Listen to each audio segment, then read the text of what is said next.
Olá, pessoal, tudo bem? Hoje eu vou falar de uma parte do exame físico-neurológico que é muito importante, que é a avaliação da sensibilidade. E para começar, eu vou falar um pouquinho sobre o sistema sensorial. Ele é dividido em dois sentidos, que englobam sentidos especiais, que são visão, audição, olfação, gustação e equilíbrio, que são sistemas que a gente avalia lá na avaliação dos pares cranianos, do equilíbrio, da marcha, né? Então, não vão ser o foco dessa aula. E os sistemas somáticos, que realmente são o foco dessa aula, que é o que a gente quer avaliar quando a gente fala em avaliação da sensibilidade. Seria dor, temperatura, tato, vibração e posição segmentar. Dentro do sistema sensorial, nós temos também os receptores sensoriais, que podem ser especiais, que são aqueles relacionados aos órgãos especiais dos sentidos, que é assunto de outra aula, e os receptores gerais, que podem ser receptores livres, que seriam as terminações nervosas livres, e os receptores encapsulados, como os fusos neuromusculares e alguns epônimos, como os corpúsculos de Pacini, de Messner e de Ruffini. As fibras nervosas, elas são divididas em 4 e cada uma delas vão carregar informações específicas em uma velocidade determinada. As fibras do tipo 1 são fibras mielinizadas e são responsáveis pela propriocepção através do fuso neuromuscular e dos órgãos tendinosos de Golgi. As fibras do tipo 2, elas vão ser mielinizadas também, responsáveis pela propriocepção por meio do fuso neuromuscular, pelo tato superficial, através dos corpúsculos de Messner e dos discos de Merkel, da vibração e do tato profundo por meio dos corpúsculos de Pacini e Ruffini. Agora, já as fibras do tipo 3 e do tipo 4 são muito semelhantes, porque ambas elas vão carregar informações sobre dor e temperatura a partir de terminações nervosas livres. A grande diferença aqui está na velocidade que essas informações são transmitidas, porque as fibras do tipo 4, elas são amielínicas, então elas não têm aquela barreira, aquele isolante ao longo dos seus filamentos, então a informação ela não vai ser passada o impulso não vai ser passado de uma forma saltatória, ele vai ser mais lento. Então, aqui a gente está falando de dor lenta, enquanto no tipo 3, nós temos fibras mielinizadas. Então, esse impulso, ele é saltatório e consegue ser mais rápido. Então, aqui é a dor rápida. E as fibras do tipo 4, elas também são responsáveis pelo prurido.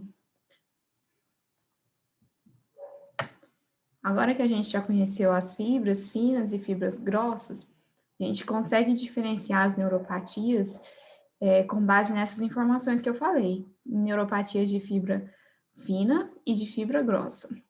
E as principais diferenças são: na neuropatia de fibras finas, a gente vai ter o componente da temperatura, da dor e do tato, enquanto que nas de fibras grossas, a gente se relaciona mais com vibração, tato e propriocepção.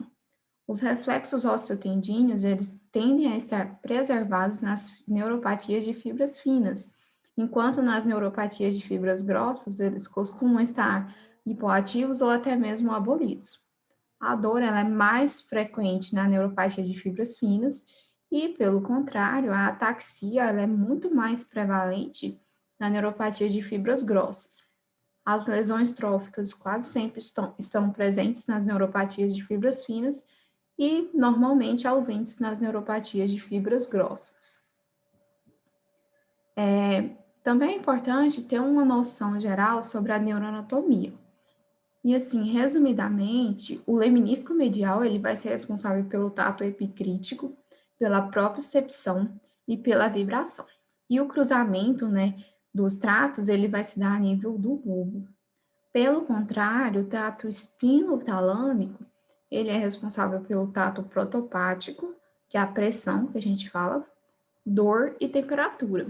E o cruzamento, ele vai se dar a nível medular. E, basicamente, o importante aqui é saber que, se a gente tiver o acometimento de qualquer uma dessas estruturas demonstradas aí na figura, a gente pode ter alterações na sensibilidade. Então, se você tem lesão no nervo periférico, no gânglio, na medula, no tálamo, no tronco cerebral, em qualquer uma dessas regiões, a gente pode ter alteração da sensibilidade. Agora, falando do exame em si, ele é um exame complexo e subjetivo, porque nós vamos depender da colaboração do paciente. Então, a dica que a gente deixa aqui é, se o paciente ele não tem nenhuma queixa sensitiva, essa avaliação ela deve ser feita por último, porque ela é muito cansativa e você depende da atenção do paciente nela. E se você acha que ela vai estar normal, não tem necessidade de você cansar o paciente logo no início do exame, já que o exame neurológico é um pouco grande, é complicado, difícil e cansativo. E o mesmo acontece ao contrário também, né? Se o paciente ele tem queixa sensitiva, o adequado é que se comece por essa parte do exame, porque o paciente ele não vai estar mais cansado, você vai ter a plena atenção dele, porque vai ser a primeira avaliação que você vai fazer, e aí você consegue avaliar de maneira mais objetiva, né? Consegue ter mais a atenção dele naquela parte do exame. E com relação ao exame também é importante falar sobre os instrumentos, que eles devem ser adequados. Eu vou mostrar já na frente, em cada uma das avaliações, quais são os exames, quais são os instrumentos que a gente utiliza.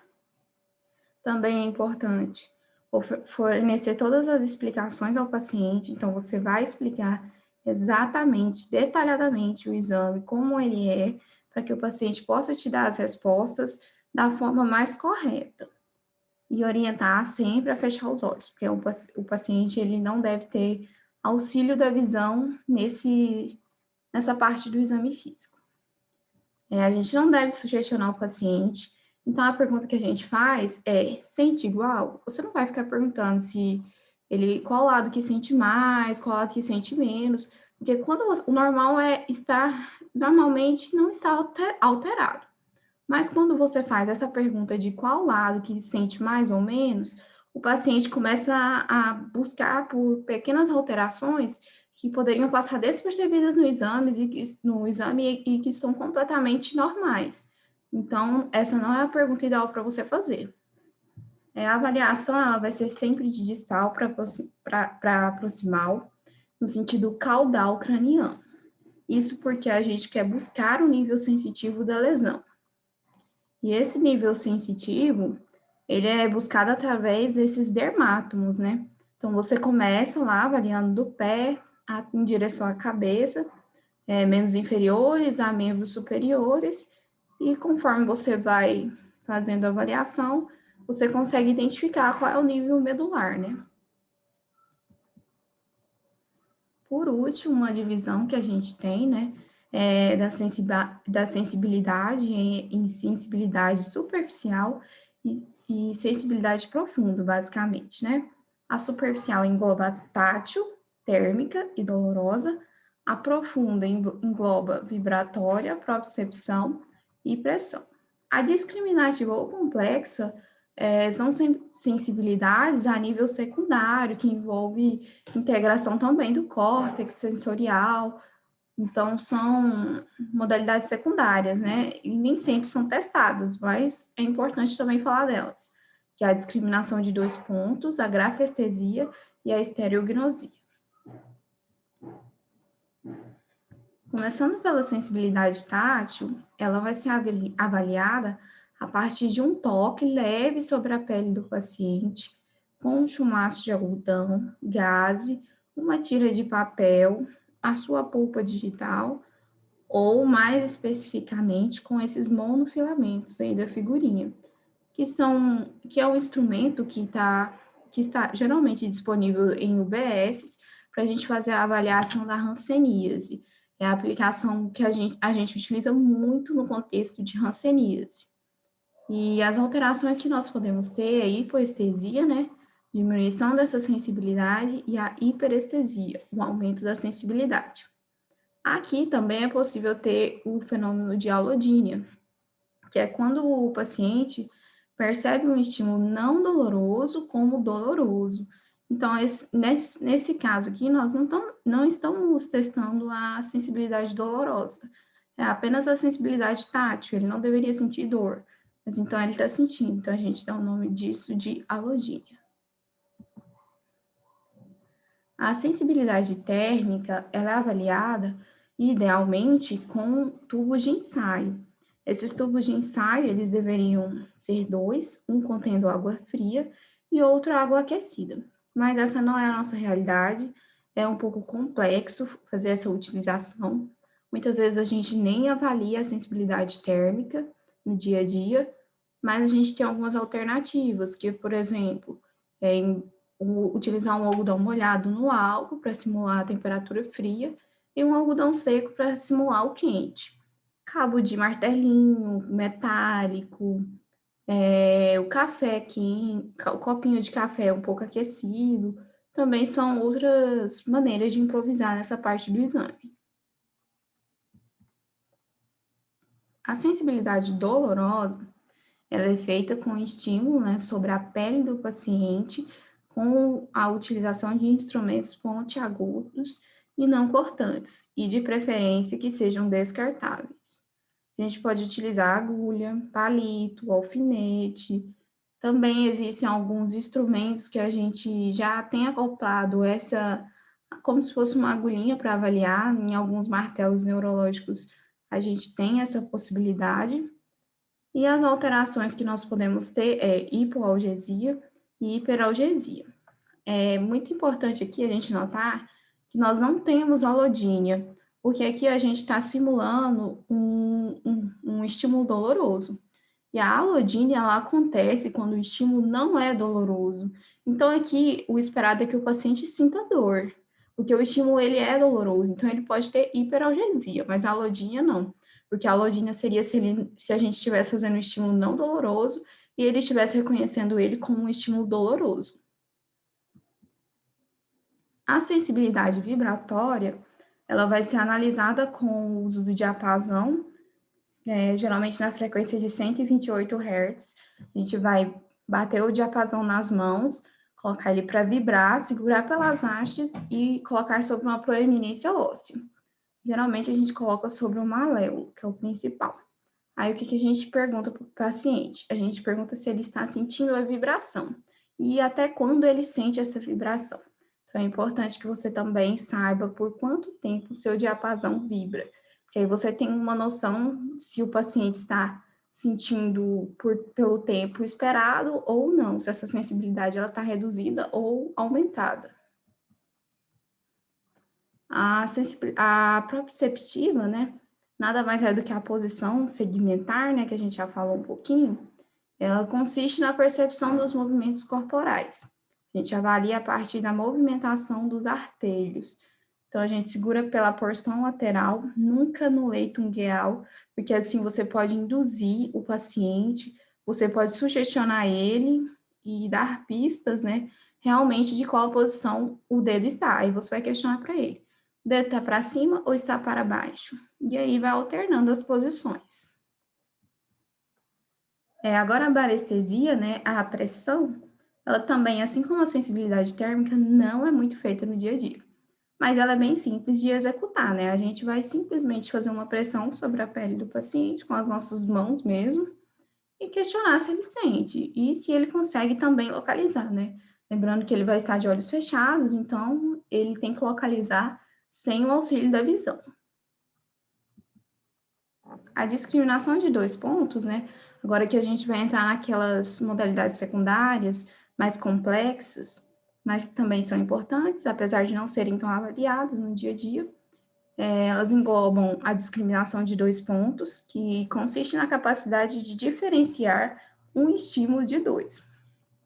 Geralmente, no dedo, a gente consegue discriminar a presença de 2 pontos em até 2 milímetros, e é isso que a gente quer investigar. Ela está associada à integridade do lobo parietal. A estereognosia, ela é feita com o paciente de olhos fechados, assim como em todas as outras avaliações. Você vai entregar um objeto na mão do paciente que ele conheça, lógico, né? Uma chave, uma caneta, uma moeda, e aí com os olhos fechados mesmo, ele vai conseguir te falar qual que é aquele objeto que está na mão dele. Essa modalidade vai refletir a função integrativa dos lobos parietal e occipital. Agora, a grafestesia é a capacidade de identificar um número escrito na palma da mão. Aí na imagem a gente tem uma caneta, mas nem precisa ser com uma caneta, pode ser com o seu dedo mesmo, a ponta do dedo. Você desenha um número de 0 a 9 e o paciente normalmente vai saber te falar que número é esse que você desenhou. Também está relacionado ao lobo parietal. Agora, né, que a gente já falou sobre as principais modalidades, lembrando que aqui também na propriocepção a gente poderia incluir o teste de Humberg, mas a gente não incluiu ele porque ele já é avaliado lá no equilíbrio. Mas a importância da sensibilidade é porque através dela a gente consegue caracterizar uma série de doenças, e principalmente as neuropatias periféricas, né? Dentre elas a neuropatia diabética, que pode ter alguns padrões muito específicos, né? Como em luva ou em bota, e que com essa avaliação a gente consegue identificar ela. A gente também consegue identificar radiculopatias e mielopatias importantes, conseguindo identificar o nível sensitivo corretamente, quais seriam os tratos envolvidos, quais as regiões medulares envolvidas, e muitas outras doenças, inclusive AVC. Foi isso, gente, por hoje. Essas foram as minhas referências, e muito obrigada pela atenção. Até uma próxima aula.